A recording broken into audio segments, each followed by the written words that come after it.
waxaa soo food saartay bahal gaaja muddo 4 cisho waxba maanay cunin waxay meel dhow ka arkeen doofaar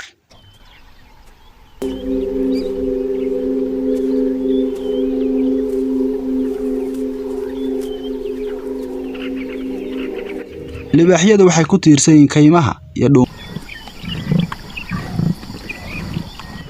waa uu ku xoog badan yahay laba laab waxaana dhibaato kala kulmeen midkii laba kuwa dhadiga ahi waa inay sugaan cabaar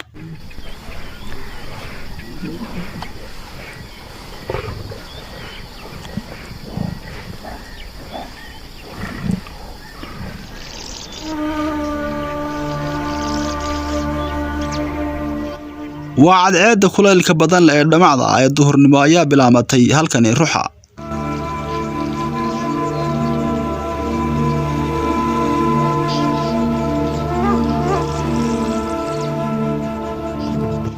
logosiyeedka iyo libaaxa waxaa ka dhaxaysa cadaawad aad u baan way soo fadhiyaan iyadoo midka kale jaanis ka raadinayo haatan waxay ka arsanayaan oo kaliya waa cadceedda run ahaantii waxaa ka dhaxeeya dagaal qabow kaas oo ku salaysan cunto raadis iyo istifaac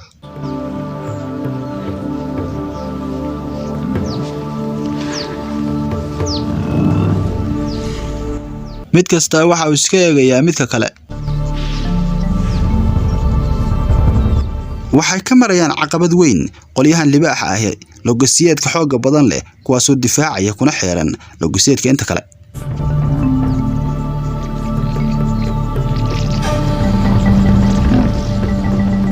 waa qaar ka tamar badan libaaxa waana qaar ka miisaan culus kuwaas oo u adeegsanaya xoogooda iyo miisaankooda inay dub riixaan libaaxa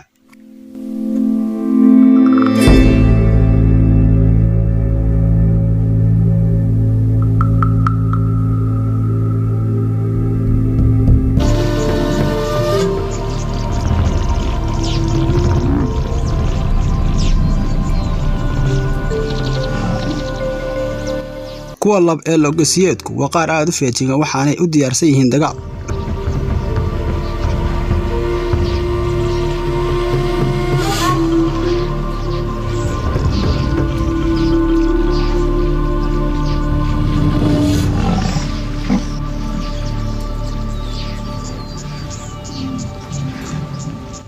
libaaxyadu waa qaar daalan sida caadiga waxay maalintii seexdaan 20 saacadood balse ma aha meelaha looda ku dhow waa yara dhakoolayan iyagoo maanka ku haya inaanay cunin cunto sidaasi u buuran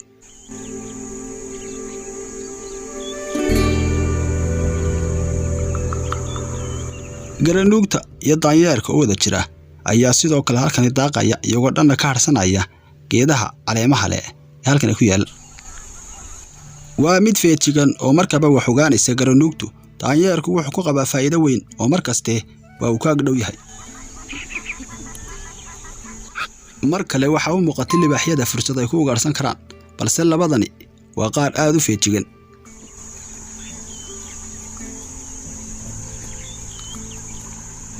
talaabada koobaad ay qaadayaan waa inay u soo dhuntaan ugaadha balse mid yar oo ka mid ah samir ma laha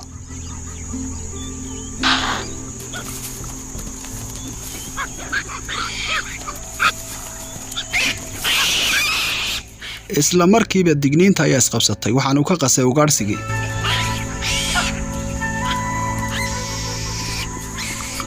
dhammaan garanuugtu goor hore ayay yaacday balse daanyeerka ayaa weli geedka saaran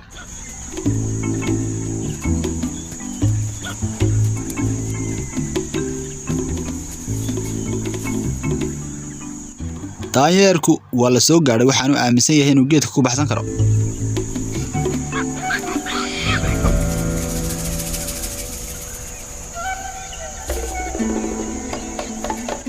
libaaxu geedaha uu koraa balse ma aha mid sidaasi u fogaan kara waxaan u gaadhaa 3 mitir oo kaliya sidaas oo tahay wuxuu door bidaya hanjabaada iyo kurkurka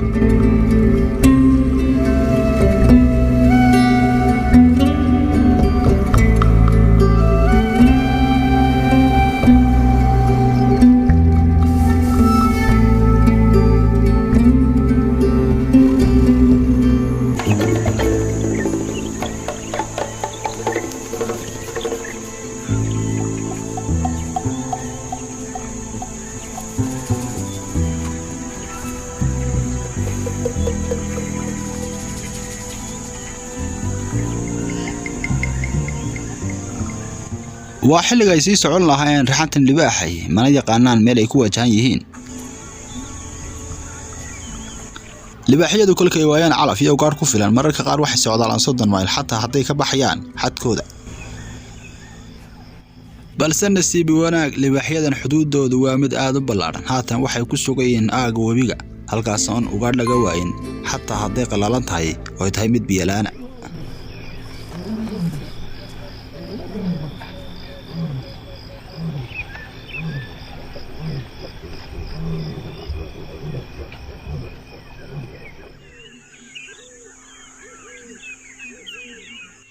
waxaa soo baxday libdhada iyagoon weli wax ugaarsi aan helin.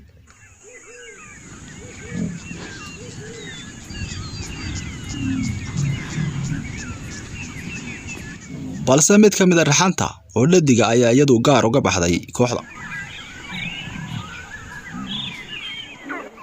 waxay leedahay sir u qarsoon.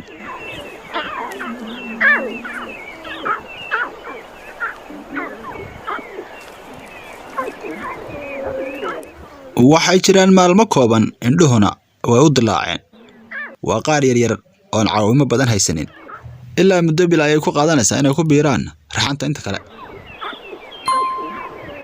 kolka ay hooyadood ka maqan tahay difaaca kaliya haystaan waa inay ku dhuuntaan geedaha hoostooda kolka ay koraanna waxay noqonayaan hub qarsoon.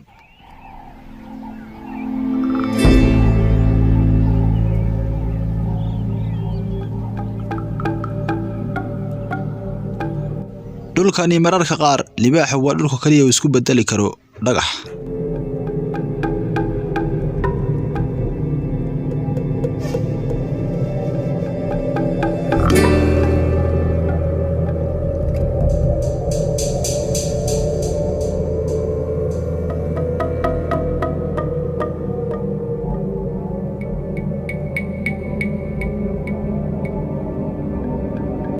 balse hal shay ayaa dubahaya raxanta oo dhan.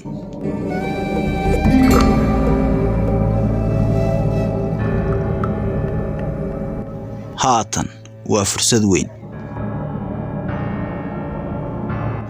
waa goodirka.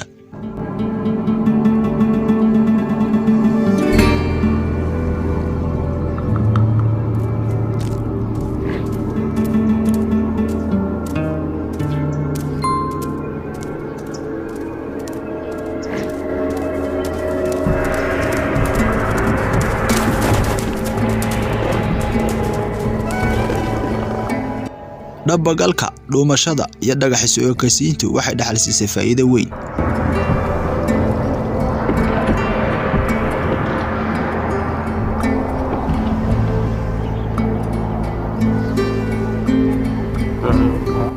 wada shaqaynta noocan oo kale waxay dhaxalsiin kartaa libaaxyada xataa inay dilaan ugaadha ka weyn labalaab iyaga.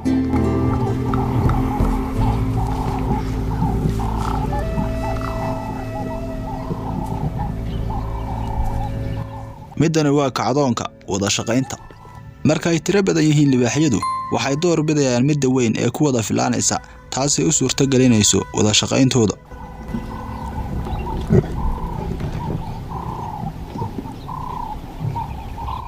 raqda sidan oo kale loo wada qabto mid kasta meel ayuu ka galaya.